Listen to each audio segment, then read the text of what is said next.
Hi student. GIT के online class में आप लोग का स्वागत है। और आज की क्लास में हम लोग सीखने वाले हैं एमएस एक्सेल में पीपीएमटी और आईपीएमटी फंक्शन के बारे में कि पीएमटी फंक्शन और पीपीएमटी और आईपीएमटी फंक्शन का क्या यूज है। तो मैंने पिछले क्लास में आपको समझाया था और बताया था कि हर महीने का किस्त कैसे निकालते हैं। तो उसके लिए हमने पढ़ाया था आपको पीएमटी फार्मूला, जिसमें यह देखो, हमने जो गाड़ी खरीदा था उसका प्राइस था 5, डाउन पेमेंट हमने दिया था 3, लोन अमाउंट जो था वो 2 लाख था, उस कंपनी का जो ब्याज था 7% था और मैंने 5 साल के लिया था। तो 5 साल का जो मेरा किस्त बना था कि हर महीने में ब्याज के साथ जो दोगे वो दोगे 3,960 रुपये 25 पैसे। तो ये तो हमने हर महीने का किस्त निकाल लिया है, फिक्स है कि हर महीने देना ही देना है। इसमें ब्याज भी है और लोन का अमाउंट भी है। जब 60 मंथ दे देंगे तो हमारा ब्याज भी खत्म हो जाएगा और जितना लोन पे हमारा गाड़ी है वो भी खत्म हो जाएगा, 1 रुपया हमको देना नहीं होगा। लेकिन अब हमको यह चेक करना है कि पहले महीने में प्रिंसिपल अमाउंट कितना दे रहे हैं उस 2 लाख में से, और पहले महीने में उस 2 लाख में से ब्याज कितना दे रहे हैं। तो इसको चेक करने के लिए हमें लगाना पड़ता है पीपीएमटी और आईपीएमटी फार्मूला। तो जब प्रिंसिपल अमाउंट ज्ञात करना हो तो उसके लिए पीपीएमटी लगाएंगे, जब इंटरेस्ट अमाउंट ज्ञात करना हो तो उसके लिए आईपीएमटी लगाएंगे। कैसे लगाते हैं, बहुत सिंपल तरीका है। करेंगे इक्वल पीपीएमटी, डबल पी रहेगा, ध्यान देना, और ब्रैकेट ओपन करने में पहला ऑप्शन पूछा जाता है रेट। तो रेट में हमको सेलेक्ट करना होता है इंटरेस्ट, पढ़ाया था हमने। तो यहाँ पे तुमको कोई इंटरेस्ट दिख नहीं रहा है तो वही जो डाटा बना वहीं पे आएंगे फिर से इंटरेस्ट पे। और इंटरेस्ट में क्या करेंगे, ध्यान देना, 7% ही है, फिक्स करना है, इसको बार बार चेंज ना हो।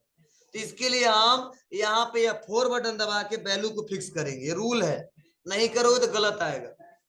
वैल्यू को फिक्स करने के लिए F4 बटन दबाते हैं। हाँ देखो, वैल्यू फिक्स हो रहा है तो क्या हो रहा है, $11, मतलब ये समझे वैल्यू फिक्स हो जा रहा है।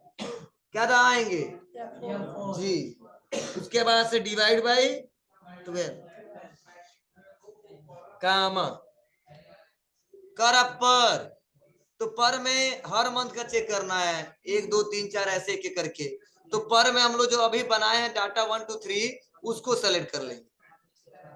उसको सेलेक्ट करने बाद से करेंगे कामा, और उसके बाद से अगला है एनपीआर। ठीक है, तो टोटल मंथ कितना है, तो टोटल 60 मंथ ही है। उसमें से पहले मंथ का चेक करना है, दूसरे का चेक करना है, तीसरे मंथ का चेक करना है। तो टोटल जो मंथ है उसको सेलेक्ट कर लेंगे, और इसको भी घटाना बढ़ाना नहीं, फिक्स करना है, वैल्यू बार बार चेंज ना हो। तो वैल्यू फिक्स करने के लिए 4 बटन दबाएंगे इसमें भी। तो देखिए ये भी डॉलर से फिक्स हो गया, दिख रहा है आपको, और कर देंगे काम। उसके बाद से पूछा जाता है पीवी, लोन अमाउंट, मतलब कितने में से पहले मंथ का निकालना है। तो 2 लाख का लोन अमाउंट था, तो 2 लाख यहाँ पे क्या कर लेंगे, सेलेक्ट कर लेंगे, और इसको भी F4 बटन दबा के फिक्स करेंगे, क्योंकि ये भी वैल्यू बार बार फिक्स ना हो ड्रैग एंड ड्रॉप करने के बाद। कामा 1 ब्रैकेट बंद, मतलब पिछले क्लासेस वाला ही फार्मूला है, बस यहाँ पे पीपीएमटी हो गया है और यहाँ पे फिक्स किया जा रहा है। फिक्स क्यों कर रहे हैं, क्योंकि हमारा जब ड्रैग एंड ड्रॉप करें तो वैल्यू अपने आप सेल का रेफरेंस चेंज ना हो।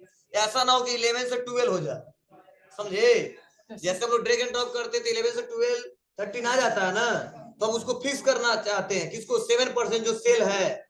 क्योंकि जैसे ड्रैग एंड ड्रॉप करेंगे अगर फिक्स नहीं करेंगे तो सेल का नंबरिंग अपने आप ऑटोमेटिक चेंज होता रहेगा, अब वैल्यू सही नहीं आएगा। इसीलिए 4 बटन दबा के से क्या किया हमने, फिक्स किया और इंटर दबा दिया। तो जब इंटर बटन दबाया तो देखो जो वैल्यू आया है 2,793 रुपये 59 पैसा, वह जो 3,960 रुपये 25 पैसा दे रहा है पहले महीने में, उसी में से ब्याज को छोड़ के जो प्रिंसिपल अमाउंट आया है 2,793 रुपये 59 पैसा है। क्लियर है।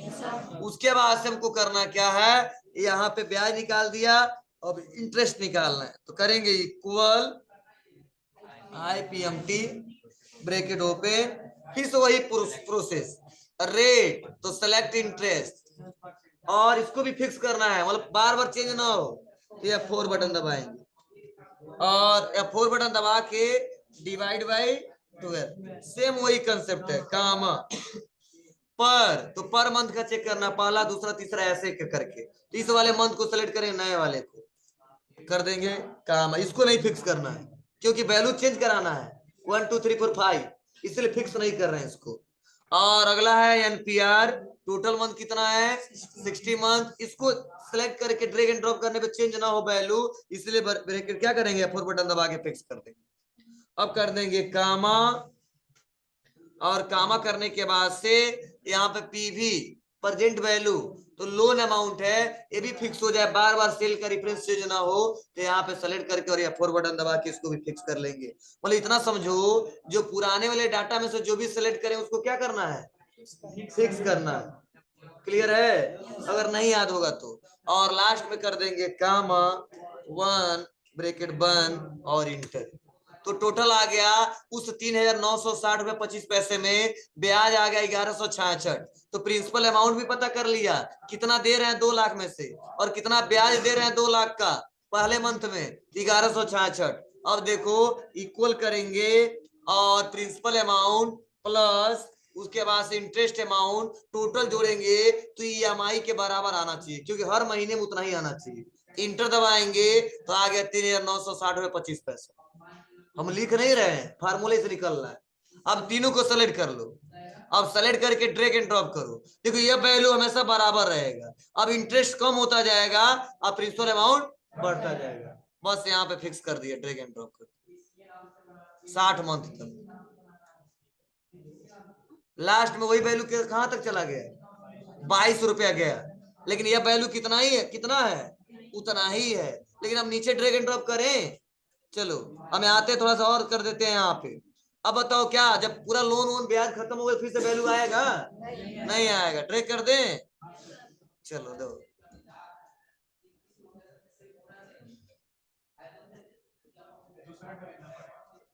क्या कर रहे हो, हाँ मतलब अब क्या करना होगा, यहाँ पे जो 60 मंथ है उसको क्या करना होगा, बढ़ाना पड़ेगा, तब वो आगे बढ़ेगा। अब देखो चलो, तुम लोग के लिए, अब विश्वास के लिए, रियल में हमारा जो वैल्यू आ रहा था कितना आ रहा था, ध्यान देना। नहीं, मैं जो कैलकुलेशन किया था, जैसे यहाँ ध्यान दो, इस पे हमने कैलकुलेशन करके आपको बताया था कि इक्वल 3,960 रुपया 25 पैसा गुणे कितना 60, यही आ रहा था ना हमारा। तो नॉर्मल कामा करो तो 2,37,615 रुपया आ रहा था, यही आ रहा था ना। अब देखिए इसको आते हैं, प्रिंसिपल अमाउंट जोड़ो, अल्ट इक्वल कर दो, इंटर, कितना आया 2,01,000, तो डेसिमल चलेगा। ठीक है, उसके बाद क्या करेंगे, यहाँ पे ध्यान देना, यहाँ पे आते हैं इंटरेस्ट चेक करें, अल्ट इक्वल, तो 37,614, टोटल कितना आया 2,37,615 रुपए 22 पैसे। क्लियर है, यहाँ पे वही आ रहा था वैल्यू ना, कितना आ रहा था जी, तो डेसिमल का हुआ थोड़ा बहुत अंतर हो जाता है सॉफ्टवेयर पे। ठीक है, लेकिन हमारा वैल्यू कितना ही देना पड़ेगा हमको, 2,37,615 ना, और यहाँ पे कितना आ रहा था 2,37,615 बराबर आया। तो हम एक बार भी पहले दिन तो कैलकुलेशन करके बता दिए थे कि आप लोन अमाउंट कितना दे रहे हो, 2 लाख है, और ब्याज कितना दे रहे हो। लेकिन हम इसलिए आपको फॉर्मूला पढ़ाए हैं कि हर महीने का चेक कर सको कि पहले महीने में ब्याज कितना, दूसरे में कितना, तीसरे में कितना, चौथे में कितना। हाँ, यह आपके मन में कंफ्यूजन नहीं होना चाहिए कि जो ब्याज जोड़ा गया है वो 2,960 रुपए का जोड़ा गया, नहीं, जो ब्याज जो पैसा बचा है देने के बाद उस पे जोड़ा गया है, तो यह 999 रुपए 36 पैसा आया। समझे, जैसे हमको आपसे क्या किए, हमने 10,000 तो ले लिया, अब बोले बाबू ब्याज हमारा भले 50 रुपया है, लेकिन हर महीने में तुमको कितना दूंगा 100 रुपया दूंगा, ठीक है ना। हर महीने में 100 रुपया दूंगा, तो जितना ब्याज उसको माइनस करके, उसके बाद फिर से माइनस करके तो ब्याज जोड़ा जाएगा। ऐसे ये कैलकुलेशन करते करते आया, फिर से बराबर ये कंपनियां चेक करती है क्या, अब पहले महीने में कितना ब्याज हम वसूले हैं, दूसरे महीने में कितना वसूले हैं। ठीक है, आप चेक करना चाहते हो तो आप भी चेक कर सकते हो। तो आप कहाँ चेक करते हो, बस किस्त बना दीजिए, जैसे गाड़ी आ जाए हमारे पास, ठीक है। हाँ, कंपनी वाला ही चेक करता है, ठीक है, आपको बता देता बस। तो ऐसे ही चेक करते हैं, पता करते हैं कि किस पे कितना ब्याज हमको मिला। हो जाएगा। चलिए क्या कर रहे हो? हाँ हाँ लिखवा दे रहे हैं। अरे लिखवाने ही जा रहे हैं।